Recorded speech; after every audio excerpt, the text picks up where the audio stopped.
Hey guys, welcome back to the channel. Whether you're here to compare apps, learn something new, or just stay updated, you're in the right place. Let's jump straight into it. Alright guys, welcome back to the channel. In today's video, I'll be walking you through how to obtain your contactless Nigerian passport in Canada. Let's get started. To begin, visit the Nigerian High Commission's official website in Canada to download the passport application form. Fill it out carefully and gather the necessary documents, including proof of Nigerian citizenship and a recent passport-sized photo.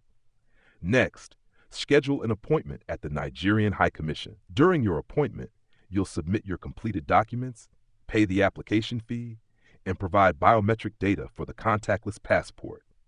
Make sure your biometric information is recorded properly to avoid any delays in processing. After your appointment, the High Commission will process your application and issue your contactless Nigerian passport. You'll receive updates via email or phone, so be sure to stay on top of those.